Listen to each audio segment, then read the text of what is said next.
আচ্ছা ভিউয়ার্স, আজকে একটি বিষয় নিয়ে আলোচনা করব। বিষয়টি হচ্ছে যে কোমরের ব্যথার যন্ত্রণা। তো কোমরের ব্যথার যন্ত্রণা বিভিন্ন কারণে হয় আমরা জানি। বিভিন্ন চোট লাগা থেকে হতে পারে, বা বয়স যাদের হয়ে গেছে, বিশেষ করে 50-এর উপরে যাদের বয়স হয়ে গেছে, তাদের ডিজেনারেটিভ অর্থাৎ বয়স্কজনিত কিছু সমস্যা কোমরের দেখা দেয়। সেগুলো সবসময় আমরা খালি চোখে বুঝতে পারি না, সেই জন্য এক্স রে করতে হয়, এমআরআই করতে হয়, প্রয়োজনে সিটি স্ক্যান করতে হয়, বা তার সঙ্গে আরও রক্ত পরীক্ষার কিছু ব্যাপার আছে। তো ইনি একজন পরিচিত পেশেন্ট। আপনার নাম হচ্ছে ঝর্ণা দে, বয়স হচ্ছে 55 বছর, তাই তো? হ্যাঁ। তো এনার হাই সুগার আছে, অর্থাৎ ইনসুলিন চলে, ইনসুলিন ইঞ্জেকশন দিয়ে এনার সুগারটাকে কন্ট্রোল করতে হয়। এনার নিয়ে আগে একটু ভিডিও আমি দিয়েছিলাম, সেখানে ইনসুলিন নিয়ে কিছু কথা বলেছিলাম। তা আজকে এই যে কোমরের ব্যথার সমস্যা এনার অনেক দিন ধরেই হচ্ছে, তা সেই জন্য ওনার একটা এক্স রে আমি করতে দিয়েছিলাম, lumbo sacral X ray. X ray report আমার হাতে আছে, তা সেই নিয়ে আমি কিছু আলোচনা করব। খুবই গুরুত্বপূর্ণ আলোচনা, এটা প্রত্যেকের জানা দরকার, বিশেষ করে যাদের বয়স হয়ে গেছে এবং ক্রনিকভাবে কোমরের যন্ত্রণা চলছে, হাঁটাচলা করতে কষ্ট, বসতে কষ্ট, শুতে কষ্ট, সবসময় একটা কোমর নিয়েই পড়ে আছে, কোমরের হাত ধরে বসে আছে, কোনো কাজ করতে পারছে না। তো এই যাদের সমস্যা তাদের অবশ্যই আজকে ভিডিওটা দেখলে অবশ্যই কিছু উল্লেখযোগ্য তথ্য আপনারা পাবেন। তা ভিডিওটা অবশ্যই শেষ পর্যন্ত দেখুন। আচ্ছা, আপনার এই যে কোমরের সমস্যাটা কতদিন ধরে চলছে? কোমরের যন্ত্রণাটা অনেক দিন ধরে চলছে। তা মোটামুটি 2-4 বছর হয়ে গেছে। হ্যাঁ, 4 বছর কি 5 বছরের মতো এরকম হবে। মানে কিছুদিন ভালো, আবার কিছুদিন সমস্যা বাড়ছে, আবার মাঝে মাঝে ভালো, আবার সমস্যা বাড়ছে। সমস্যা বাড়ছে। কোন সময় সমস্যাটা বেশি বাড়ে, মানে যন্ত্রণাটা কোন সময় বেশি হয়? হাঁটলে পরে বেশি যন্ত্রণা। হাঁটলে পরে বেশি, মানে বেশ অনেকক্ষণ ধরে হাঁটছেন, 10 মিনিট, 15 মিনিট, 20 মিনিট, তখন শুতেও পারি না মেলা সময়। ভালো শুতেও পারছেন না। আর অনেকক্ষণ বসে থাকলে কি সমস্যা হয়? হ্যাঁ, বসে থাকলেও খুব যন্ত্রণা হয়, কোনোটাই শান্তি নেই দিনে। কোনোভাবেই শান্তি নেই, মানে যেন কোমর নিয়েই সবসময় অশান্তি শুরু। হ্যাঁ, আর এদিকে তো আপনার সুগার টুগার যা আছে, যেগুলো আছে সেগুলো আছে। ওটা আছে। হ্যাঁ। তো ওনার কিছু মেডিসিন চলছে, মেডিসিনগুলো আমি দেখাচ্ছি যে ওনার কিছু নিউরোভিটামিন যেগুলো যেগুলো অবশ্যই দেওয়া দরকার, ক্যালসিয়াম যেগুলো সেগুলো অবশ্যই চলছে। আচ্ছা, তো ওনার যে রিপোর্টটা আমি পেয়েছি, রিপোর্টটা আপনাদেরকে দেখাচ্ছি। এই ওনার রিপোর্টটা আমি আপনাকে দেখাবো যে রিপোর্টে কী কী এসছে। আচ্ছা, আপনার যে রিপোর্টটা করা হলো, অর্থাৎ লাম্বো স্যাক্রাল স্পাইন এপিল্যাট যে রিপোর্টটা করা হলো, রিপোর্টে আপনার এসছে, ওনার রিপোর্টটা করা হয়েছিল 26/6, মানে এটা তো 7, মানে ওনার এই 5-7 দিন আগে রিপোর্টটা করা হয়েছিল। তা প্রথমে যে এসছে, marginal osteophytes noted in multiple levels. Marginal osteophytes মানে হাড়ের গ্রোথ, মানে যে আমাদের মেরুদণ্ড থাকে, মেরুদণ্ডের যে প্রত্যেকটা কশিরুকা বলা হয়, ভাটিব্রা বলা হয়, ওই ভাটিব্রার সাইড দিয়ে কিছু হাড় গজিয়েছে, গ্রোথ হয়েছে। এক্স রেটা দেখলে আপনারা পরিষ্কার বুঝতে পারবেন যে এই এক্স রেটা আমি দেখাচ্ছি আপনাদেরকে। আশা করি এক্স রেটা আপনারা দেখতে পাচ্ছেন। এক্স রেটা হচ্ছে যে স্পাইন, পুরো এই স্পাইনটা, এটা হচ্ছে আমাদের থোরাসিক স্পাইন, পিঠের যে মাঝখানের স্পাইন যেগুলো আছে, ডরসাল স্পাইন বলা হয়। আর এগুলো দেখছেন লাম্বার স্পাইন, এবং এটা দেখছেন স্যাক্রাম। এই যে লাম্বা ও স্যাক্রাল স্পাইন যে এক্স রেটার এই যে প্রত্যেকটা হচ্ছে এক একটা ভাটিব্রা। এটা হচ্ছে ডরসাল ভাটিব্রা, তারপরে 1 থেকে 5 হচ্ছে লাম্বার ভাটিব্রা, তারপর কক্সিস আছে। এই যে প্রত্যেকটা ভাটিব্রা দেখছেন, এই যে গজিয়ে গেছে, হাড় গজিয়েছে, এটাই অস্টিওফাইট। এই দেখছেন এই লম্বা লম্বা, পরিষ্কার করে আপনারা দেখলে এই যে লম্বা লম্বা ভাব, পেন দিয়ে দেখালে পরিষ্কার হবে। এই যে লম্বা লম্বা ভাব, এই যে লম্বা আছে, এই যে লম্বা আছে, এই যে লম্বা, এই যে লম্বা, এটা কিন্তু সমান থাকে। এই যে বাড়তি যে অংশটা, এটাই হচ্ছে অস্টিওফাইট। এই অস্টিওফাইটের জন্য কিন্তু ব্যথা যন্ত্রণা বাড়ে, কোমরের সমস্যা হয়, আড়ষ্ট হয়, স্টিফনেস হয়।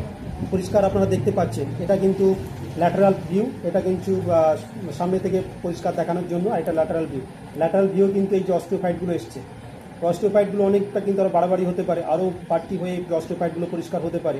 অস্টিওফাইট কিছু নয়, গ্রোথ অফ ভাটিব্রা, অর্থাৎ ভাটিব্রার যে এই যে ধারগুলো আছে, কিনারাগুলো কিন্তু বাড়তি হয়ে সামনের দিকে এগিয়ে যায়, এবং এগুলো বিভিন্নভাবে চারিদিকে চাপ পড়ে, মাসেলের উপর চাপ পড়বে, নাড়ুর উপর চাপ পড়ে, যার জন্য পেশেন্টের একটা আড়ষ্টতা, হাঁটতে চলতে কষ্ট, ক্রনিক লো ব্যাক পেন, এটা কিন্তু হতে থাকে। আচ্ছা, তারপরে বলছে নাম্বার 2 যেটা বলছে যে lumbosacral transitional vertebra noted in the form of sacralization of the L5 vertebra. অর্থাৎ L5 মানে আমাদের লাম্বার যে ভার্টিব্রা আছে, লাম্বার 5টা বললাম, এই যে লাস্ট যে লাম্বার ভার্টিব্রা আছে, কোমরের যে শেষ ভার্টিব্রা লাম্বার যেটা, এই লাম্বার ভার্টিব্রার পরে আছে কক্সিক্স বা স্যাক্রাম বলে আমরা জানি। এর সঙ্গে কিন্তু ফিউজড হয়ে গেছে। ফিউজড মানে বিভিন্ন কারণে হয়, এর সঙ্গে কিন্তু এটা আলাদা থাকে, মাঝখানে গ্যাপ থাকে। এখন এক্স রেতে বলছে এটার সঙ্গে এটা ফিউজড হয়ে গেছে। ফিউজড মানে একটা রেখায় চলে এসছে। এটা যে আলাদা আলাদা থাকে, মাঝখানে যে গ্যাপ থাকে, সেই গ্যাপটা কিন্তু নেই, যার ফলে ওনার যে বসতে কষ্ট, অনেকক্ষণ বসে থাকলে তো কষ্ট, অনেকক্ষণ হাঁটতে গেলেও কষ্ট, এই জন্যই কিন্তু বেশি হচ্ছে। এখানে ফিউজড হয়ে গেছে মানে যে নার্ভের উপরে প্রচণ্ড চাপ পড়ছে, নার্ভের উপরে চাপ পড়ার জন্য এই সাইটিকা নার্ভ আছে, সাইটিকা নার্ভের চাপ পড়ছে দুদিকে। আমরা জানি right sciatica nerve, left sciatica nerve দুদিকেই থাকে, অর্থাৎ এটা কিন্তু পায়ের তলা পর্যন্ত যেতে পারে, অর্থাৎ পায়ের বাটক এরিয়া, পায়ের থাম এরিয়া আড়ষ্ট হয়ে যাওয়া, পা কমজোরি হয়ে যাওয়া, পা টেনে টেনে হাঁটা, এটা কিন্তু অনেক সময় হতে পারে। এটা ফিউজড হওয়ার জন্য হয়, এবং এটা কারণ হচ্ছে যে একটা ডিজেনারেটিভ বললাম যে বয়স্কজনিত একটা সমস্যা, যাদের বয়স হয়ে গেছে 50-এর বেশি বয়স হয়ে গেছে তাদের এই সমস্যাটা হয়, এবং যাদের দেখা গেল ক্যালসিয়ামের শরীরে ঘাটতি আছে তাদের জন্য হতে পারে। এবং অনেক সময় দেখা গেছে মেয়েদের যে মেনোপোজের পরে, আফটার মেনোপোজ অর্থাৎ রজনিবৃত্তি যেটা বলা হয়, সেই রজনিবৃত্তি হলে মেনোপোজের পরে শরীরে যে ইস্ট্রোজেন প্রজেস্টেরন থাকে, ইস্ট্রোজেন প্রজেস্টেরনের ঘাটতির জন্য, বন্ধ হয়ে যাওয়ার জন্য কিন্তু এই সমস্যাগুলো মেয়েদের বেশি হয়।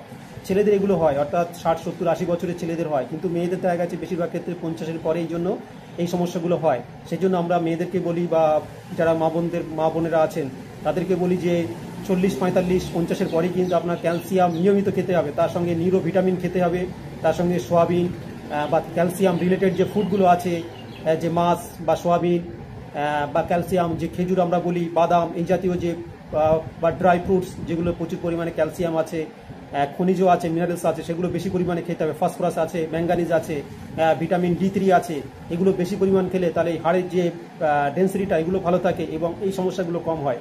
তো যাই হোক, সেটা তো ফুড হ্যাবিট একটা ব্যাপার আছে, ফুডের একটা ব্যাপার আছে, ডায়েটের একটা ব্যাপার আছে এটা ঠিক করার জন্য। তো যাই হোক, আপনারা বুঝতে পারলেন যে প্রথমটা যেটা বলেছিলাম অস্টিওফাইট এইগুলো তো বললাম, তার সঙ্গে এই যে ফিউজড হয়ে আছে এটা বিভিন্ন কারণে হয় সেটা বললাম। আচ্ছা, নাম্বার 3 যেটা আছে স্ট্রেটেনিং অফ লাম্বার লর্ডোসিস, অর্থাৎ এই যে লাম্বার লর্ডোসিস যেটা বললাম, লাম্বার ভার্টিব্রা, এই লাম্বার ভার্টিব্রা যে গ্যাপ থাকে, গ্যাপটা তো কিছু কমে এসছে, তার সঙ্গে এটা একটা কার্ভেচার থাকে, মানে একটু ঘুরিয়ে থাকে, আমাদের অনেকটা যে বিছার মতো দেখতে, মানে এটা সোজা থাকে না, একটু বেঁকিয়ে থাকে, কিন্তু এটা ফিক্সড হয়ে গেছে। ফিক্সড মানে এই যে লর্ডোসিস মানে যে গ্যাপটা থাকে, সেই গ্যাপটা নেই, এটা একটা সমান হয়ে গেছে, একটা সোজা লাঠির মতো হয়ে গেছে, সোজা একটা কঞ্চির মতো হয়ে গেছে। এই যে কলমটা সোজা দেখছেন, সোজা মতো হয়ে গেছে। সোজা হওয়ার জন্য এই যে লর্ডোসিস কমে এটার যে আমাদের শরীরের যে ভার, কোমরের যে ভারটা নেওয়ার একটা ব্যাপার থাকে, সেই ভারটা নষ্ট হয়ে গেছে, ভারটা নিতে পারছে না, যার ফলে কোমরের যে চাপটা পড়ছে, হাঁটার জন্য যে চাপটা পড়ছে, তার ফলেই কোমরের যন্ত্রণা, ব্যথা ইত্যাদি বাড়ছে। মানে ইলাস্টিসিটি নষ্ট হয়ে গেছে, স্পঞ্জ যে ব্যাপারটা থাকে, যে আমরা একটা ইলাস্টিসিটি থাকলে, আমাদের চামড়ার যে ইলাস্টিসিটি থাকে, একটা সব কিছু ইলাস্টিসিটি থাকলে, একটা গার্ডারের চামড়ার ইলাস্টিসিটি থাকলে, সেটা টানলে বাড়ে, আবার ছেড়ে দিলে কমে যায়। এরকম আমাদের যে এই যে ভার্টিব্রা বা মেরুদণ্ড আছে, এর একটা ইলাস্টিসিটি আছে, আমাদের হাঁটা চলার মধ্যে একটা ভারসাম্য বজায় রাখে। কিন্তু কোনো কারণে যদি ইলাস্টিসিটি নষ্ট হয়ে যায়, তার জন্য কিন্তু এটা ব্যথা, যন্ত্রণা, শুলে বসলে এইগুলো কিন্তু হয়। তা লর্ডোসিস বলা হয়, lordosis lack of elasticity of vertebra. এটা অনেক সময় বলা হয় ফ্ল্যাট ব্যাক সিনড্রোমও বলা হয়। অনেক সময় ফ্ল্যাট ব্যাক মানে ফ্ল্যাট হয়ে যাওয়া, সোজা হয়ে যাওয়া, যে বেঁকানো, যে ভার বহন করার জন্য যে কার্ভেচার, সেই কার্ভেচার কিন্তু নষ্ট হয়ে গেছে। এটা পরিষ্কার কিন্তু আমরা এক্সরেতে দেখতে পাচ্ছি, এটা ল্যাটারালও দেখা যাচ্ছে, এটা কিন্তু সামনেও দেখা যাচ্ছে। আচ্ছা, আরেকটা এখানে বলছি abdominal aorta calcification. Abdominal aorta মানে আমাদের যে অ্যাওর্টা আছে, আমাদের মহাধমনী যে আছে, পেটের যে মহাধমনী আছে, এই মহাধমনী কিন্তু এইটাই দেখা যাচ্ছে পরিষ্কার, এটা কিন্তু ক্যালসিফিকেশন হয়ে গেছে। ক্যালসিফিকেশন মানে এখানে মিনারেল জমছে, মিনারেল মানে বিভিন্ন ক্যালসিয়াম, তার সঙ্গে বিভিন্ন সমস্যা কিন্তু এই ভিতরে জমে এইটার যে গহ্বর মানে এইটার যে লুমেন আছে, ভিতরের যে ফাঁকা জায়গা থাকে, সেগুলো বন্ধ হয়ে অনেকটা জায়গার সরু হয়ে গেছে। এটার জন্য খুব বেশি অসুবিধা হওয়ার কথা নয়, এগুলো বয়সজনিত কারণে হয়। তো এর জন্য ট্রিটমেন্ট আছে, যে খাওয়া দাওয়া ঠিক করতে হবে, যে বেশি ঘি, মাখন, ডালটা জাতীয় খাদ্য, ফাস্টফুড এগুলো কমাতে হবে। বিশেষ করে বললাম ক্যালসিয়াম, মিনারেল এগুলো বেশি করে খেতে হবে। এগুলো খেলে দেখা যায় অনেকগুলো এটা কমে যায়, না হলে কিন্তু এটা পরে সমস্যা, স্ট্রোক, হার্ট অ্যাটাকের একটা অনেক সময় সমস্যা হয়। তো সবার যে হবে তা নয়। তো বললাম এটা বয়স্কজনিত সমস্যা, এটা 50 বয়সের পরেই কিন্তু এই সমস্যাগুলো হয়। তো দেখলেন যে একটা মোটামুটি লো ব্যাক পেইন যাদের অনবরত আছে, যাদের দীর্ঘদিন আছে, তাদের অবশ্যই এক্সরে করলে একটা ধারণা পাওয়া যায় যে এই যে সমস্যাগুলো কী কী আছে এবং তার জন্য কী ম্যানেজমেন্ট নিতে হবে। এর জন্য পরে ম্যানেজমেন্ট আসি। ট্রিটমেন্ট খুব বেশি ট্রিটমেন্ট নেই আমাদের অ্যালোপ্যাথিতে, খুব বেশি ট্রিটমেন্ট নেই। আমরা অ্যালোপ্যাথিতে নিউরো ভিটামিন, ক্যালসিয়াম এগুলো দিই সাধারণত, তার সঙ্গে মিনারেলস যেগুলো আছে, ফসফরাস, ম্যাঙ্গানিজ এগুলো বেশি করে খেতে বলি। ভিটামিন ডি যে খাদ্যগুলো আছে সেইগুলো, সামুদ্রিক মাছ যেগুলো আছে, তার সঙ্গে বাদাম, সোয়াবিন, ছোট মাছ, চারা মাছ, যেগুলো চারা মাছের মধ্যে প্রচুর পরিমাণে ক্যালসিয়াম আমরা থাকে বা মিনারেল থাকে আমরা জানি, সেগুলো অবশ্যই খেতে হবে। চুনোপুঁটি মাছগুলো, এগুলো প্রচুর পরিমাণে নিতে হবে। এগুলো খেলে কিন্তু অনেক উপকার হয়। আর তার সঙ্গে শরীরের ওজন বেশি থাকলে সেটা অবশ্যই কমাতে হবে। তো এনার কিন্তু ওজন বেশি নেই, ওজন হিসাবে ঠিকই আছে। আর তার সঙ্গে বললাম বয়স্কজনিত, এটা তো আমরা কমাতে পারবো না, বয়স এটা বাড়তেই থাকবে। সেই জন্য আমরা বলছি ডিজনারেটিভ, যেটা পুরোপুরি ঠিক করা যায় না, এটা ক্রনিক কন্টিনিউয়াস প্রসেস, এটা কিন্তু চলতেই থাকবে। তো এটা কমাতে গেলে তার সঙ্গে কিছু এক্সারসাইজ আছে, ফিজিওথেরাপি যেগুলো আছে, আমরা বলি যোগ ব্যায়াম কিছু আছে। তোনাকে কিছু যোগ ব্যায়াম শিখিয়েছিলাম, সেই যোগ ব্যায়াম অবশ্যই কিছু আছে। লেগ রাইজিং কিছু এক্সারসাইজ আছে, সেগুলো আমি অন্য ভিডিওতে আলোচনা করব। যে লো ব্যাক পেন যাদের ক্রনিকভাবে আছে, দীর্ঘদিন আছে, তাদের কোন কোন ব্যায়াম করলে, কোন কোন এক্সারসাইজ করলে, যোগ আসন করলে এগুলো কম থাকে, ভালো থাকে পেশেন্ট। ঔষধ নিয়ে তার সঙ্গে ব্যায়াম করলে পেশেন্ট হাঁটাচলা করতে পারে, ব্যথা যন্ত্রণা কম থাকে।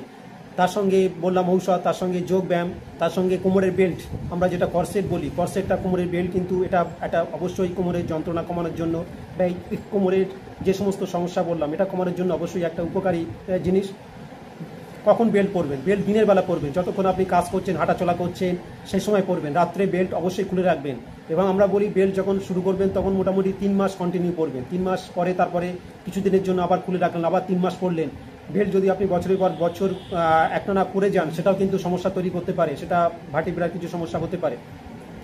তো যাই হোক, মোটামুটি একটা আলোচনাতে আপনারা আলোচনা থেকে বুঝলেন যে কি কি আমরা করতে পারি, কি কি সমস্যা আমাদের দেখা দেয়। তো অবশ্যই আজকে ভিডিওতে যদি কোনো কোশ্চেন, কোনো প্রশ্ন থাকে অবশ্যই কমেন্ট বক্সে করবেন, আমি অবশ্যই রিপ্লাই দেওয়ার চেষ্টা করব। প্রত্যেকের সুস্থ কামনা করে এখানেই শেষ করছি। ধন্যবাদ।